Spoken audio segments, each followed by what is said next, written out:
Good afternoon, everyone. Welcome back to the Spirit of Liberty. Appreciate you joining me live this afternoon, and I hope you get a blessing from this program today. Just a little FYI, the next 2 Tuesdays, I'm going to be out of state, so we will not have a live stream on the next 2 weeks. I'm going to Florida to Revival Baptist for the family camp / vacation, so we're leaving on Tuesday and coming back on Tuesday, so pray for that trip. That goes well. If you are in the Florida area, Orlando area, I'm going to be preaching at Revival Baptist on October 23rd. And then also, if you're anywhere in the Kansas City area, I'm going to be preaching at the Kansas City Mission for Iola Baptist Church in Kansas City this Thursday. So we're going to be going to that, and then they're having their Potluck 100 on Friday. Looking forward to that. So hope to maybe see some of you at one of those two events. So, but in the meantime, I want to get right into our program today. And this is a subject that is one that I am going to try to be careful with. Normally, I don't care if I'm offensive or not. I don't want to be offensive with this subject or with this topic. That is not my goal at all. But yet, this is a topic where if you're not real careful how you say things, people will get super offended. And that is a major problem that we have in our culture today, is that people are very easily offended over things that should not be offensive at all. They are offended with truth. And again, sometimes you can't help it, and you're just going to have to offend some people. But sometimes if I'm in a good mood, I'll make a really good effort not to. And I'm in a good mood today, so I'm going to try not to be offensive with some of the things we talk about. But these are things that you need to hear. And again, I'm speaking directly to men. And, a lot of times too, kind of how I try to do these, I talked about this in some of the earlier programs, is I just like to talk to everyone just like I would my boys. And, there are things that I will tell my sons. There are ways that I will tell my sons things, or a way a father speaks to his son that might be a little different than, a way a pastor speaks in a church service when he's talking to a very mixed audience, of men and women, adults, children, elderly people that you want to have respect to, you want to show respect towards, as well as younger people. There's a way you do that, and that's kind of how I try to do these things. I want to say things to people that they just need to hear, and in a way that I hope will get your attention, because I want to help people just have good, productive, happy lives. And many of our problems that we have today, many of the struggles that people are facing are really, in reality, cultural problems. Now, everybody thinks whenever they have a problem that it's their own unique situation, they're their own unique individual, and they are dealing with some challenge that no one else has ever dealt with before. And while you might feel that way, and while that is possible, chances are that's just not the case. Most of the junk that you're dealing with is a part of our flawed society that we have. Our country and our family's unit, the way things work today, is not according to the Bible. And because of that, things are falling apart. Our culture is just falling apart so fast. We're seeing more and more videos of just random fights breaking out at places. I mean, schools are just absolute jungles and just full of violence and viciousness and perversion. And it's horrible. I mean, I talked to a guy who has a ministry in a public school some years back, and he was talking about all the heroin going around in junior high. I still don't even know it. If you put heroin in front of me, I wouldn't know what it was. I didn't even know what heroin was when I was in junior high. I still don't really know what it is. I'm not really interested in trying to find out, but yet it's like an epidemic in public schools today. And so, when you look at a society where everything we do is not based on the Bible, then, we shouldn't be surprised when we're seeing so many things constantly happening that are against the Bible, like divorce. There's a reason marriages aren't working out. They have a bad foundation. There's a reason people don't know how to get along. If they're not living their day-to-day lives in a biblical way, then things are bound to fail. And when it comes to a lot of what makes a successful home and family, what makes a successful business. I mean, what makes you a successful Christian. In reality, it's the little things. It's a lot of the little things. These are the things that, the preachers will often preach about and often get accused of being a legalist for preaching. But I'm telling you, these little things make all the difference.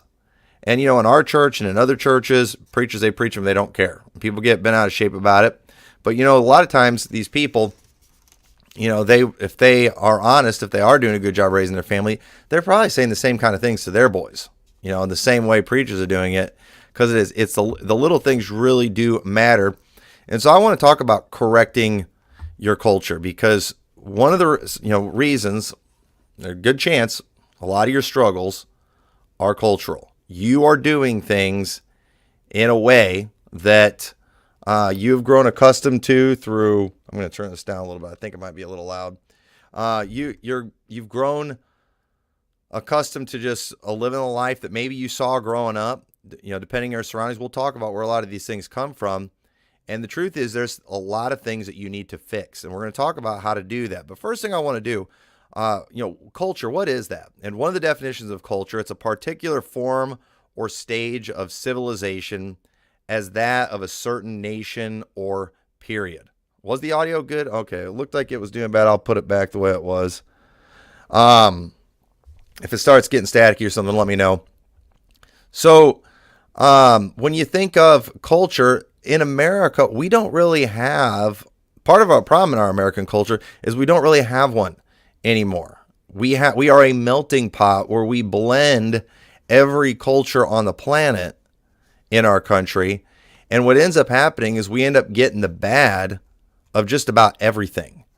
And it really is a shame. And you might notice this picture that I used starting out. This was, I searched nuclear families from like the 1950s. That's often when you hear about nuclear families, people, they think about the working man, the housewife. I mean, notice you got the lady in the apron. You got her baking a cake.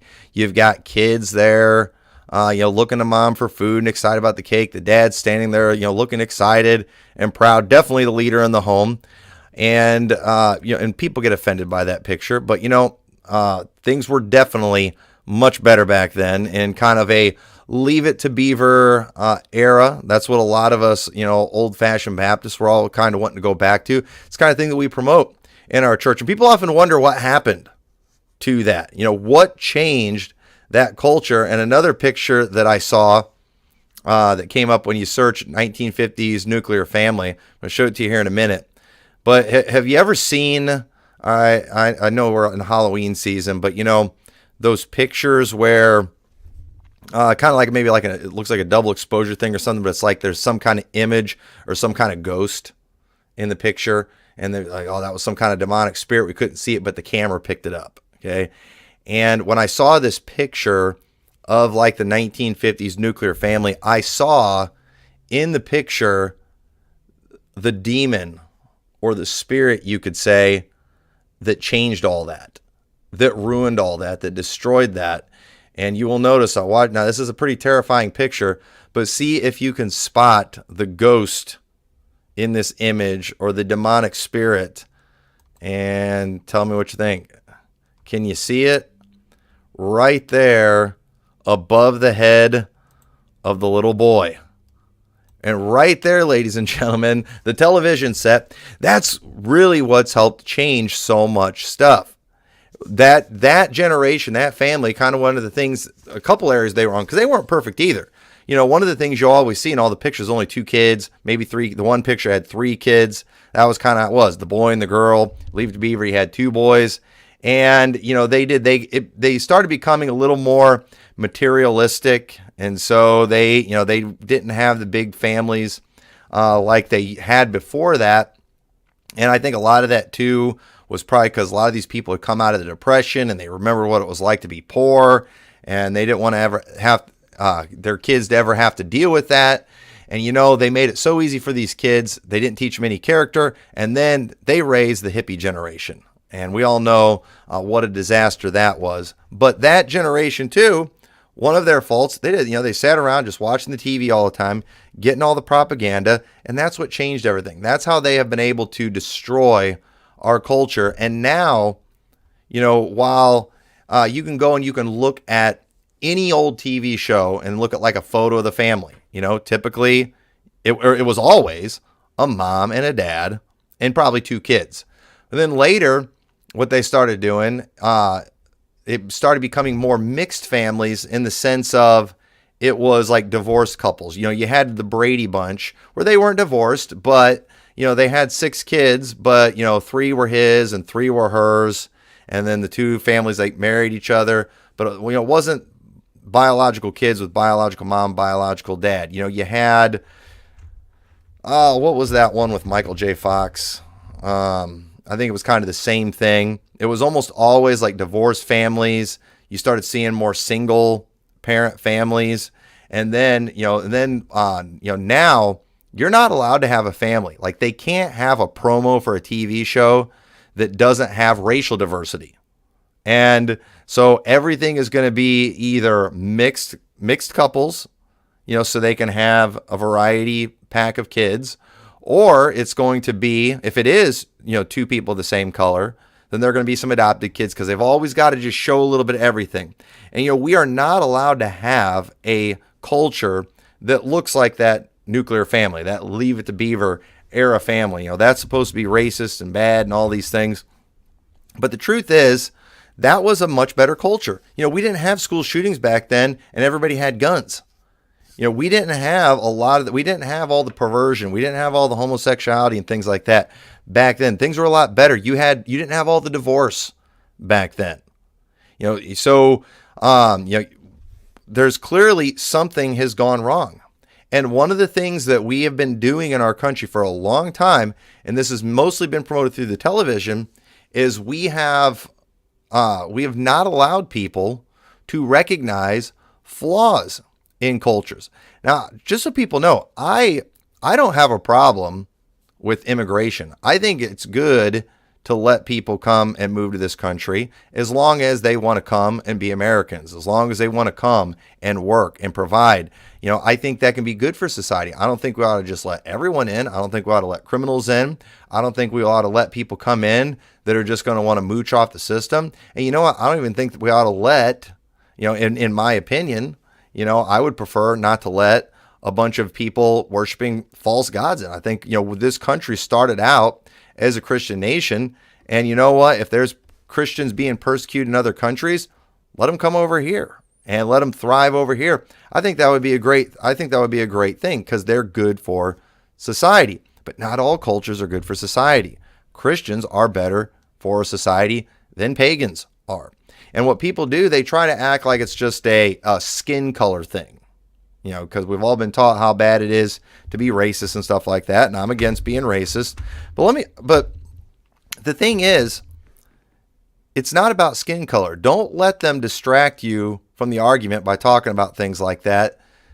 The problem isn't a skin color thing. It's a culture thing. Not all cultures are equal. Some cultures are very bad and have a lot of problems. And people should, think negatively towards those cultures. But you've been told you're a racist if you are that way. And, that's ridiculous. And let's look at a few scriptures on this. But it says in Galatians 2:11, it says, "But when Peter was come to Antioch, I withstood him to the face because he was to be blamed. For before that certain came from James, he did eat with the Gentiles. But when they were come, he withdrew and separated himself, fearing them which were of the circumcision. And other Jews dissembled likewise with him, insomuch that Barnabas also was carried away with their dissimulation.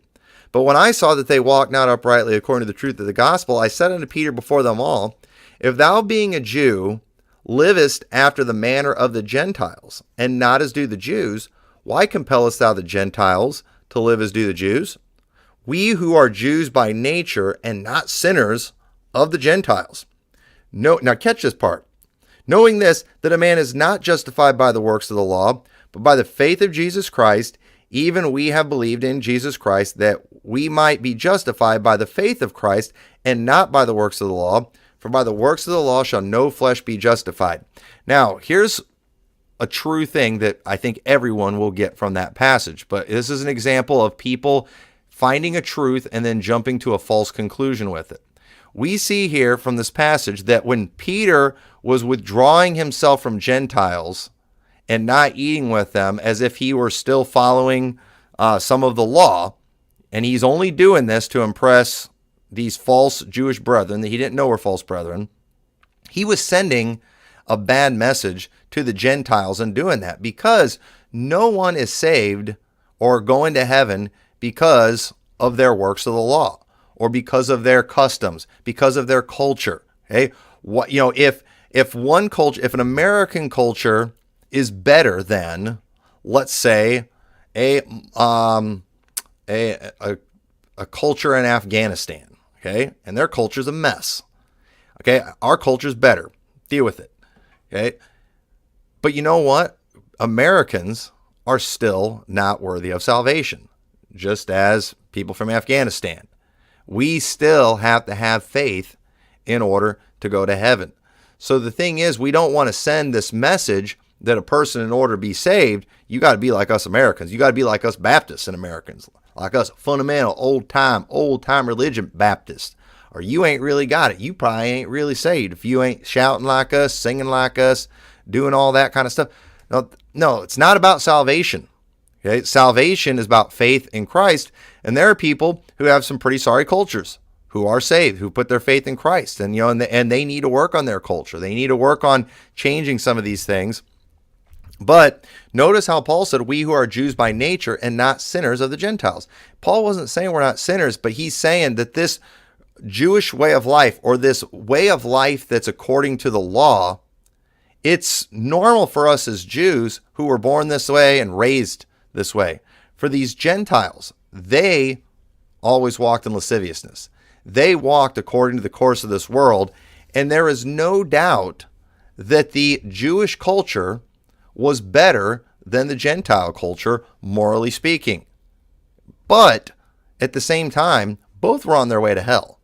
So understand, when somebody, it's not wrong to promote a culture. It's not wrong to want to preserve a culture, as long as you're not acting like that culture is why you're saved, and that culture is why you're going to heaven. No, the Cleavers needed to get saved too. Okay, Andy Griffith needed to get saved too, just like everyone else. And even though things were so much better back then, if those people didn't have their faith and trust in Jesus Christ, they're going to go to hell. And Ward Cleaver, if he didn't put his faith and trust in Christ, he's in hell. Now, I have heard that Hugh Beaumont was actually an ordained minister. I think a Methodist, so I don't know. I'm not familiar with his testimony, but that's another subject for another day. But Romans 3:1 says, what advantage then hath the Jew? Or what profit is there of circumcision? Much every way chiefly, because that unto them were committed the oracles of God. They had there was a lot of advantages to being a Jew, because you had the law of God. You had the word of God. Now, later on, it says in that chapter, for all have sinned and come short of the glory of God. They needed to get saved too, but there was an advantage to being a Jew. And you know what? There's an advantage today of being an American. Even if you want to go to heaven, there's an advantage, because we have churches all over. We're able to freely soul win. We have freedom of speech to a certain extent. Bibles are everywhere and easily available, where in some of the Muslim countries, it's not available. Churches, you'll probably get killed if you try going to a Christian church. They don't, some of these people have probably never even seen a Bible. So of course our culture is going to be better. Look at all these advantages that we have. But you know what? To whom much is given, much is required. So, again, we all still need Jesus in order to go to heaven, but let's not pretend that there's some things here that are better. And those things are things that come from the Word of God, from the Bible. In 1 Peter chapter 4, verse 1 says, for as much then as Christ hath suffered for us in the flesh, arm yourselves likewise with the same mind, for he that hath suffered in the flesh hath ceased from sin, that he no longer should live the rest of his time in the flesh to the lusts of men, but to the will of God. For the time past of our life may suffice us to have wrought the will of the Gentiles, when we walked in lasciviousness, lust, excess of wine, revelings, banquetings, and abominable idolatries. And he knows how he associates all that bad behavior with Gentiles, right? Because that was common practice amongst Gentiles. And it says, wherein they think it strange that ye run not with them, to the same excess of riot, speaking evil of you. They act like there's something weird about you. And you know what? Our world should think there's something weird about us because we don't do the fool things that they do. We're not drunkards. Okay? We don't do these abominable idolatries and the revelings and banquetings and all these things that they have. So, and it says, who shall give an account to him that is ready to judge the quick and the dead? For this cause was the gospel preached also to them that are dead, that they might be judged according to men in the flesh, but live according to God in the spirit. Now, I don't have time to prove what that passage means. I preached a whole message on it before. I'm right. But the quick and the dead is a reference to the Jews and the Gentiles. The Jews were living. They did have, God was working among them. They did have the oracles of God. God was doing a spiritual work amongst the Jews. They still needed to get saved. But they were the spirits in prison that are referred to in 1 Peter 3. And then the dead, that was the Gentiles. Because God was not doing a work amongst them. They had no spiritual revelation from God. God hadn't been doing things. They were just going along with the course of this world. Go watch my sermons on 1 Peter chapter 3, and I proved what the spirits in prison and the dead are. But what that's just showing, that's right there showing the difference between these two things. And so somebody like me, who grew up in a Christian home, grew up being taught the things of the Bible, there was definitely advantage there because, of the fact that the things that I was being taught, the things we practiced, they were living things. They were from the Word of God. You can kind of call me the quick. Now, I still needed to get saved because I was still a sinner and fell short of the glory of God. But at the same time, I was not living the life of a sinner in just giving my flesh, whatever it wanted. No, we had rules in our house, and we had practices that were according to the Word of God, and there was a great advantage to that. There was a great benefit that came from that. In 1 Corinthians 9, we're not going to read through it. That's where Paul talked about, to the Jews I became as a Jew. And to them that are under the law is under the law. Those who are without the law is without the law. Why is he doing? He recognizes there's different ways of life that people have, and they are not all equal. Ephesians 2, while talking to Gentiles, says, and you hath he quickened who were dead in trespasses and sins, wherein in time past ye walked according to the course of this world, according to the prince of the power of the air, the spirit that now worketh in the children of disobedience. And that's what Gentiles were. They were dead in trespasses and sin. Don't let the Calvinists ruin that verse for you, where they just act like, they just go ultra literal with the dead. And, what can a dead man do? Well, it's very clear from the Bible, there was a way of the dead. There was a lifestyle that the dead lived in. It's referring to just a spiritual death that we had. And it does not imply one is not capable of, seeing their need for a Savior and calling on the Lord for salvation. That is a false conclusion that the Calvinists jump to. So what we need to get from this is, one, that all cultures are on their way to hell without Jesus Christ, but some cultures are better than others. Okay? Sorry, end of story. When I went to Ireland a few years ago, most people in Ireland, they're very Catholic. They are not saved. When we went out soul winning, the day we went out soul winning on a Sunday, and it was really interesting when we were there because I don't know if it's like this every week out there or if it was just because that particular week was like communion week, and it was weird to me when I was out there because it was like back in the old days. And on Sunday we saw so many families walking to church. Mom and dad, 2 kids, all the same color. I mean, it was like nuclear family from the 50s everywhere. Everyone's dressed up nice for church, suits and ties and things. I said, I don't know if it's like that every week or if it was just a special day, but that's what you saw everywhere. These people looked like Christians. Now, we went soul winning. You talk to these people, boy, are they trusting in their works. I mean, they are so far from saved, it's not even funny. They are on their way to hell. But one of the things that I was just impressed with, I'm going to knocking on doors. People are coming in, their church closed. I mean, these are nice looking, clean cut people that would make, these families, if they walked into your average IFB church, people think they was IFB. The way they looked, Guys, short hair. I think a lot of it was Catholic schools. I guess they have dress codes and things. But I was actually impressed with what I saw in the culture. How often in the American culture do you see two parents, with their kids? And it's not like mayhem. Well-behaved kids walking to church. You just don't see that kind of stuff that often anymore out in public. But out there, it seemed to be pretty normal. Now, they're on their way to hell. But you know what? Their culture is definitely, in many ways, superior to ours. Now, they have some flaws. One of the big flaws they have in that culture is drinking.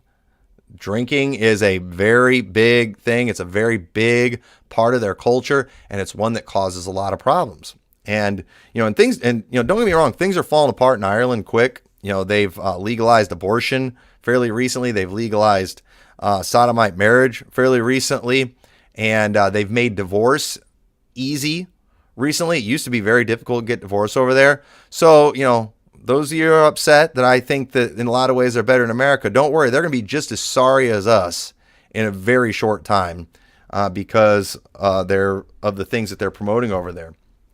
But some cultures are better. Some cultures, it's hard to find a father in the home.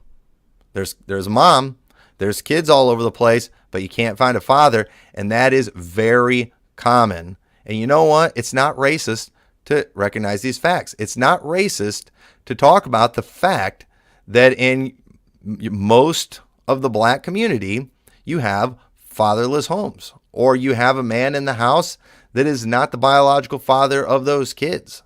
And you know what? It's getting more and more in white cultures too. In American cultures, you got more and more people shacking up like animals, going and having kids with women, having kids with all these different guys, and it's bad. It's creating a lot of problems. And so culture, it's not about a bloodline, okay, but a way of life. Okay? And proof of that too is there are certain from some of the African countries, the people that come over here, they're doing just fine.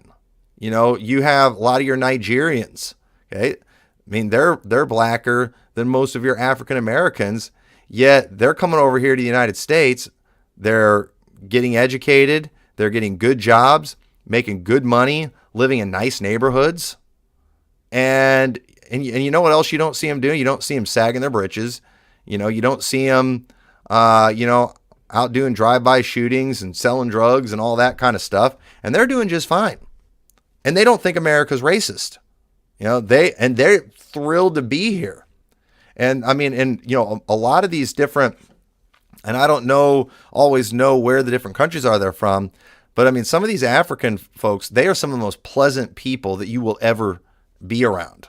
There's a place where we like to go soul winning in the Quad Cities where there's a bunch of people from Africa, and they are the nicest, the happiest, the most thankful people, and they're just glad to be over here. They're just happy all the time.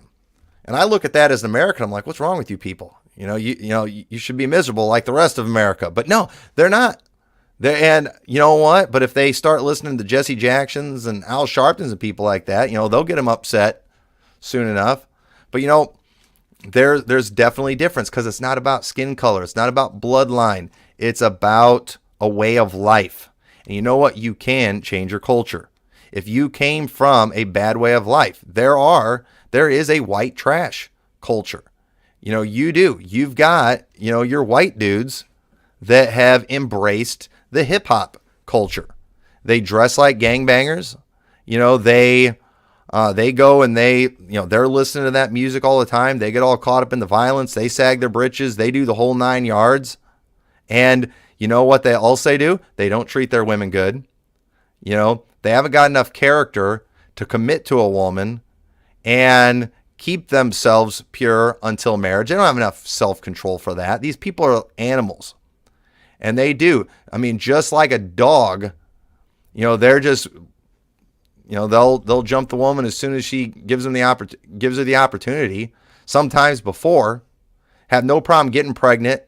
And then the court system's got to force them to pay child support because they're such a sorry deadbeat. And I'm sorry, but what's going on here?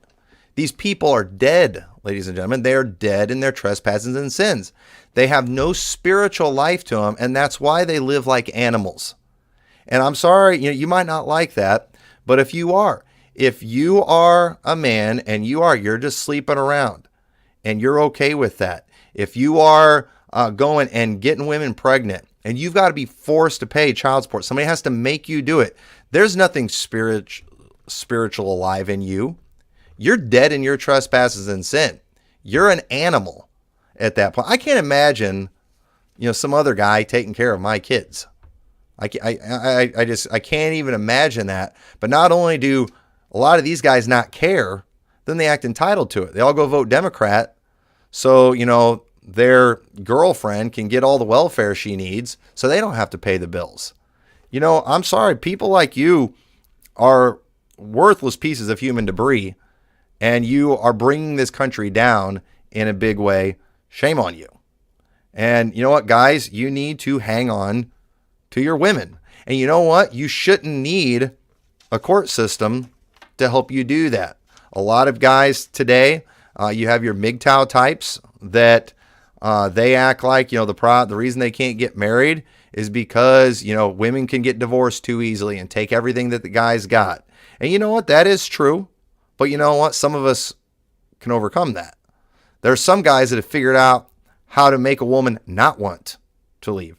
So is that the only way a marriage is going to work for you? Is if the woman can't possibly leave? That's the only way you can keep them? I think that's pretty sad. I think if, the fact that you need judges and police and everything to keep your wife in your house just shows how sorry you are. If you were a good husband, if you actually followed something in the Bible other than just being the boss, that's literally the only thing you get from the Bible is about how you are the authority, and you forget everything that there is about loving the wife, giving honor as unto the weaker vessel, cherishing. You forget all that stuff. That right there, you can't just pick the one thing and just expect her to do everything. You've got to take the lead, and a lot of guys aren't doing that. And so as a result, we've got a mess. And you know what? It's not just in the black communities where you've got a lot of fatherless homes and kids running wild and getting involved in drugs and gangs and things. It's in the Mexican culture. It's in the white culture. And it's a cultural problem. And you need to fix it. And if you were raised in a home like that, you are at a disadvantage in the sense that you don't have an example that you can look to on how to just live day-to-day life. And those little things are what's really important. And I don't know, one of these days, maybe I need to do a live stream or a sermon just harping on the little things. I mean, just giving you all a whole bunch of just little things. I mean, you'd be like, man, you are nitpicking so bad. But it's all those little things that make the difference. Some of you, divorce is bad. Okay, that's easy to learn. All right, divorce is bad. You got that? Divorce is bad. Great, you're brilliant. But the thing is, there's a reason so many people are wanting to get divorced. And it's because their marriage is miserable. And you can't just follow the one law of no divorce and expect to be happy. You also need to do all the little things that are involved in marriage. That way, it will actually be a pleasant experience. That way, when the Bible says, he that findeth a wife findeth a good thing and obtaineth favor of the Lord. Marriage is supposed to be good. Marriage is supposed to be a blessing from God. But unfortunately, too many people, they're bringing in their pagan culture, their American culture, their just, their godless culture, whatever it is, and they're bringing that stuff into their marriage, and then they wonder why things aren't working out. And there's a lot more than just get married and determining not to get divorced. You have to do the little things too. And it's the little things about a culture that matter. And so if you're going to change your culture, some things you need to do, you might need to. Now, this isn't for everybody. Again, it depends. You've got to take these things that I'm giving you, evaluate your situation, take what you need, throw out the rest. But you might need to remove yourself from that culture physically. Okay? I'd like to think that I could move my family to the ghetto and we'd be fine. But, I'm not going to do that. Okay. Some of you might need to do that. There's a difference between the way city people live and the way country folk live. And you know what? The country culture is better than the city culture. It just is. Everybody in the city culture, it's a lot more go, go, go. A lot more fast paced. Country culture, it's a lot more laid back. There's some good things about that. Okay. And there's some bad things too in the country culture.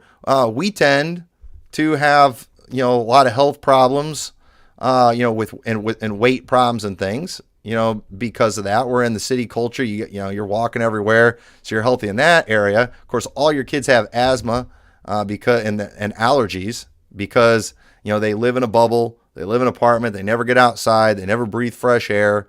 So there's advantages and disadvantages to every culture. Okay.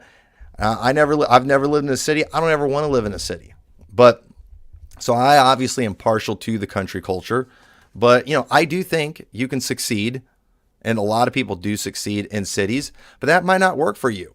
If you're somebody that, you grew up around just, urban hip hop type culture, and you're wanting to have a, good family with healthy kids that are able to play outside and climb trees and, be healthy in that way, you might need to get away from that. You might need to separate yourself again, just from the people that are there. And so you might need to physically remove yourself from that culture because you just can't be around it. It'd be too easy for you to get sucked back into it. Whatever it is that they like to do, whether it be their block parties where everybody's drinking and stuff, that you're not going to be able to stay away from. I don't know what all they do in cities. Honestly, when I go to cities, I look around and I just think, I couldn't do this. I get stressed out when I get into a city, and all I want to do is do what I got to do and get out of there. That's just kind of how I am. They might think the same way about us. So I'm not going to pretend to be an expert on these things, but you might need to make that change. You need to surround yourself too with a better culture. Again, that might mean new location, church. Go to a church too. And let me tell you, church culture, that's another subject. We did a program about that a while back, but church culture is very important. If you're going to a church where everybody's divorced, God can use divorced people, but why is it that everybody's marriages are falling apart here at this church? You know why? It's because we all pick up things from each other. Find a church where people are raising good kids. If this church, everyone's kids, as soon as they turn 18, they're out of the house and living like the devil, there's something wrong with that church culture. Look for the ones that are actually to hang on to their young people. So, there must be something about this. And you'll find out a lot of times it's the little things. And I don't even have time to get into a lot of those things. But, we've been taught not to judge cultures. We need to judge cultures. Why don't their people stay married? Why can't they raise good kids?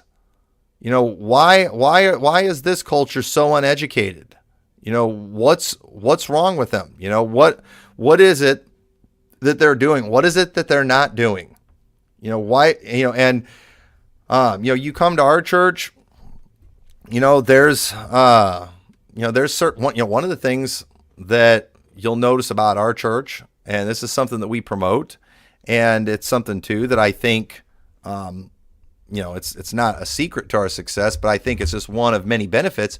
But you will see a lot of musical talent in our church and a lot of little kids playing instruments and things. And you say, how does that make life better? It is so beneficial on so many levels to teach your kids to practice something, to work at something, to get better at something. Music, it takes discipline.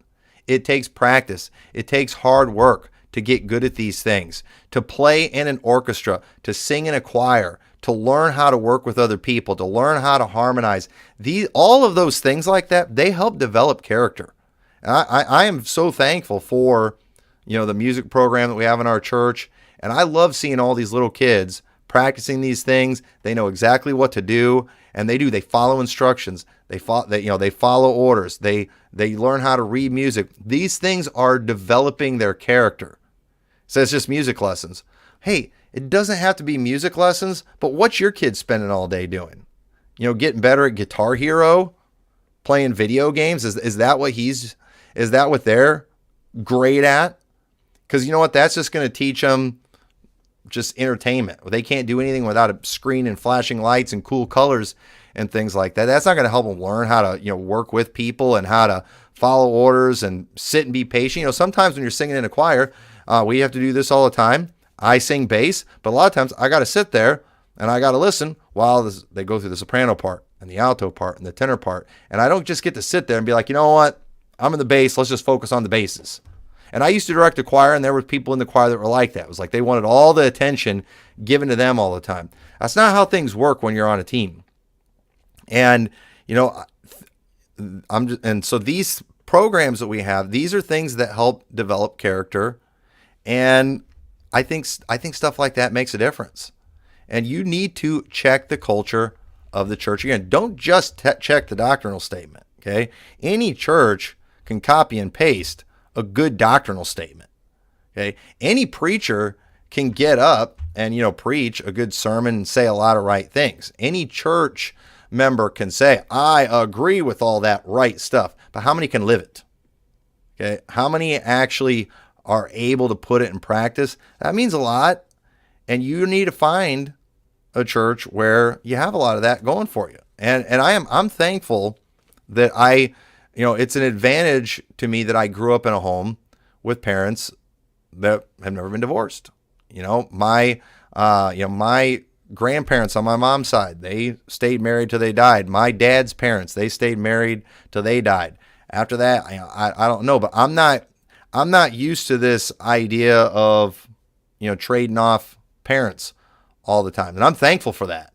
And the thought of that happening to my kids is just an unbearable thought to me. Now, chances are I probably could survive it, and my kids could probably survive, but I'd rather think that I couldn't and they couldn't, because I don't want it to happen, because they might not survive it, and it's not a good thing. But some of you've seen it so much, you don't think it's that big of a deal, but it is a bigger deal than you think, and it's a real stain in our culture and our society when people can't stay married. And when we have these broken homes, and that's one of the reasons you have so much abuse too, because stepdads, they don't care as much about stepkids as they do biological kids. And I love other people's kids, but I like mine better. I don't know. I think that's normal. I'm kind of partial to my kids, and I watch it too. And I don't get offended by it at all. But when I'm in church and the kids choir singing a special or they're playing their instruments in orchestra, I can look out in the crowd and I can look at the parents, and you know what? I see them giving all the attention to their kids. Why aren't they just looking at all of them equally? Why don't they it's their kids. They're going to care more about that, and that's normal. And I don't get offended. I don't get offended that even though my kids are up there too, hey, my kids are up there singing, why aren't you paying attention to them? Oh, I notice you making sure you compliment your kids after the special. Why aren't you complimenting my kids? Why don't you be fair? No, it doesn't have to be. Okay. I can do that for my kids. You do that for your kids too. And you can thank other people's kids too. But I'm just saying there's nothing wrong with being partial to your own kids. And so I want the best for my kids, and they're going to get the best if they've got real mom and real dad living with them. So there's when a huge percentage of our culture doesn't have that, then we're going to have all kinds of issues that go with it. So you need to surround yourself with a better culture. There's some work environments that might not be something that you are capable of doing. Okay? And if you need to remove yourself from that, remove yourself from that. Other people might be fine with that. You might not be. You've got to know what your strengths and weaknesses are, and deal with that accordingly. You need to work hard on your spiritual life. Okay? Walking in the Spirit. Making sure you obey the Bible. Submitting to spiritual counselors, especially if you're new to these things. If you're new to Christianity, you didn't grow up that way, you weren't taught these things, boy, you need to be paying real close attention to the preaching. You need to be paying real close attention when you read your Bible, and you need to follow all that stuff. And a lot of people, a lot of kids who grew up in Christian homes, they kind of do by nature the things contained in the scriptures because that's what they saw growing up. And so they just do it and they don't even realize they're doing it. But you might have to purposely force yourself to do that. But you know what? If you do that, what's going to end up happening is your next generation, it's just going to be natural for them. It'll be unnatural for them. They will have to go into rebellion mode to get away from those things. That's what I would have to do. And I'm thankful for that. And so, don't be afraid to get counsel from people, talk to older people and other Christians who are doing things right. And when they start bringing up all these little things, that maybe you don't want to hear, it's like, man, I'm trying to teach my kids to stop cussing and to stop with the violence and all that stuff. What am I doing wrong? And then, and they're like, one thing, I never let my kids play Grand Theft Auto. Oh, video games don't affect anything. Yeah, they do. I don't let my kids listen to, it's not listening to the rap music. It's not listening to the rock and roll music. It's not watching the trash on the television. It's all these things that cause a lot of people to start screaming legalism. But those are the things that make the difference. And so you've got to learn how to identify what is destroying the culture and what went wrong with your culture.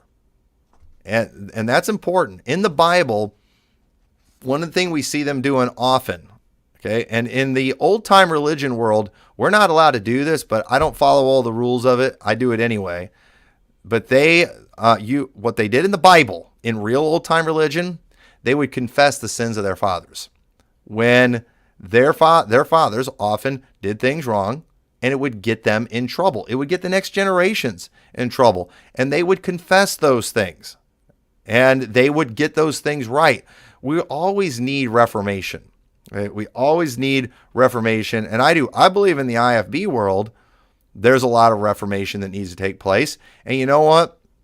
In our church, we just don't care. We went ahead and reformed those things without the IFB leadership. And as a result, the Lord's really blessing our church. And, we're very thankful for it. But there's a lot of, I'm tired of listening to these IBs. What's happening to all our young people? Everybody's leaving old time. They're dropping old time religion like a hot potato.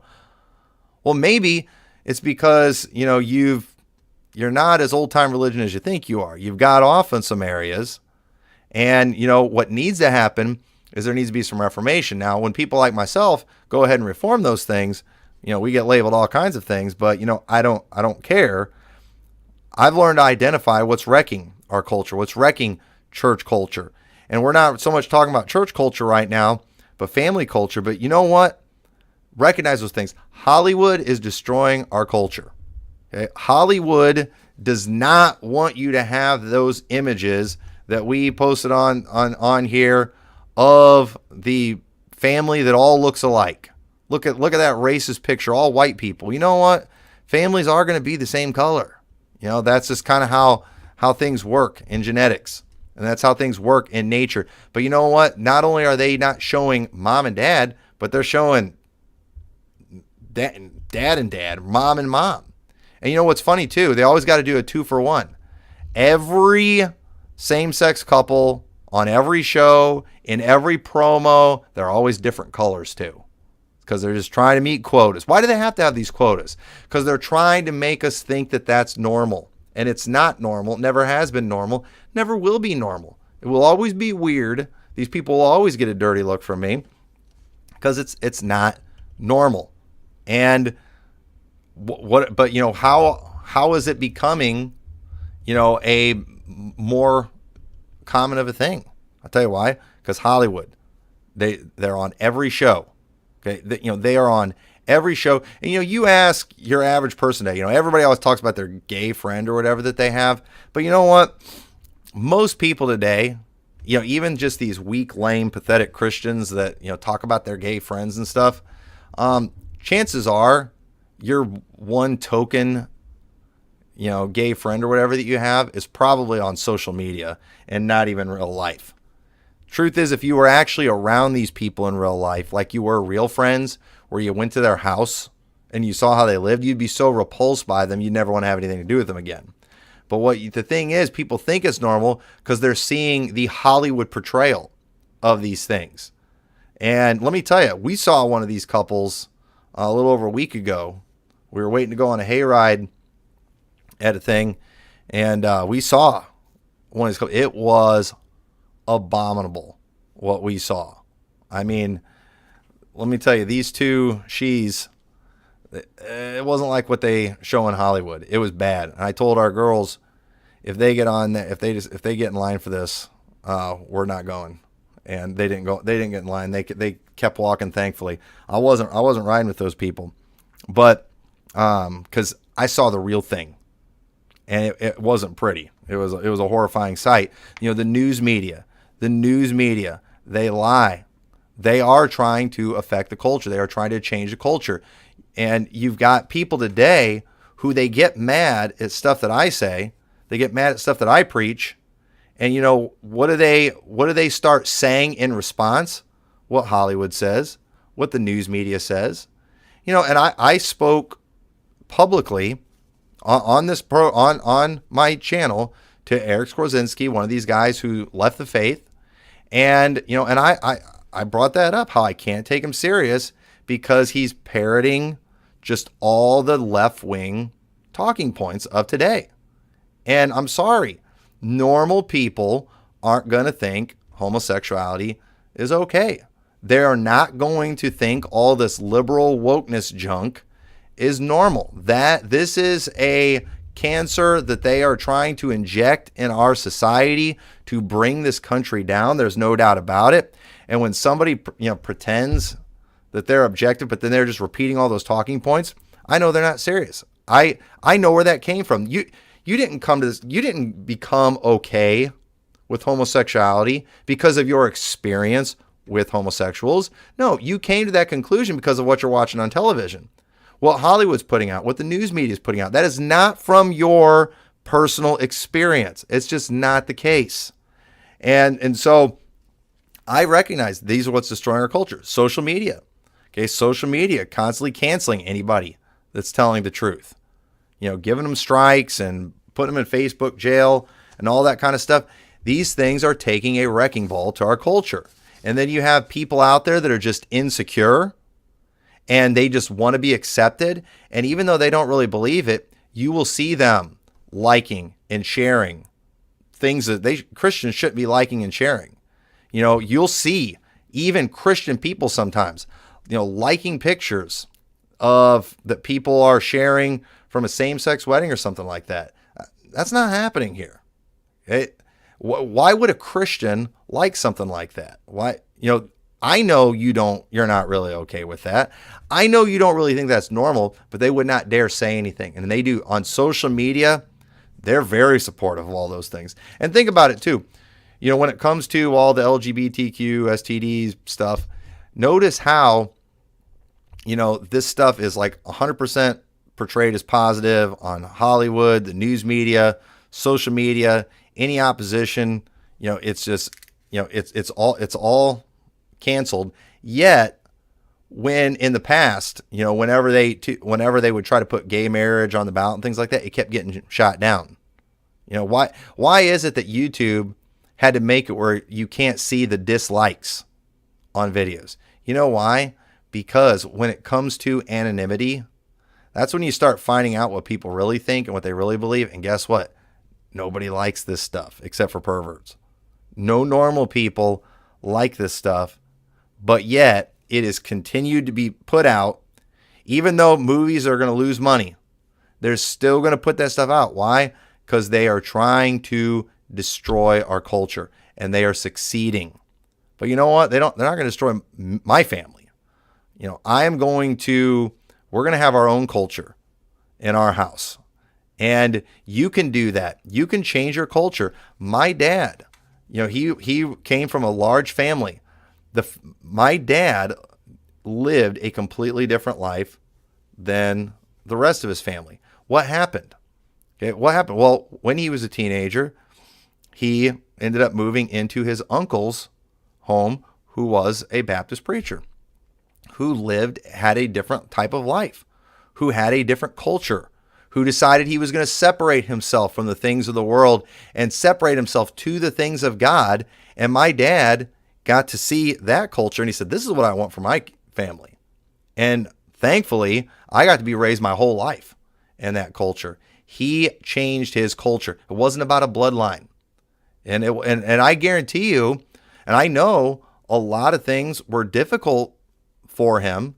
You know, there were challenges that came with him doing that because it wasn't how he was raised. But you know what? He did it and gave people like me, he gave me something better.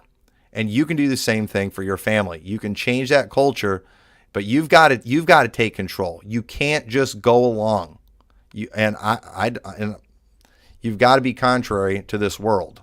And don't let, you know, and I do believe that what once was great about the American culture, why the American culture was once great, was because the Bible was a major part of our culture. It was never our whiteness. Our whiteness isn't what made us great. It was our Christianity. But the more we've removed God and the Bible from things, the more downhill things have gotten. And so don't let the cancel culture mobs cause you to deny the realities that you are seeing every day. Okay? There's a difference in different cultures and in different countries. And, you know, and when you're getting married, okay, I don't believe interracial marriage is a sin. But that doesn't mean every culture is compatible. There are some cultures that are not compatible, and that a guy from that culture and a woman from that culture, it probably wouldn't be a match made in heaven. Now, you can make it work. For sure, you can make it work, but it's going to be a challenge. You better be ready for it. It's not gonna, these things aren't going to come natural.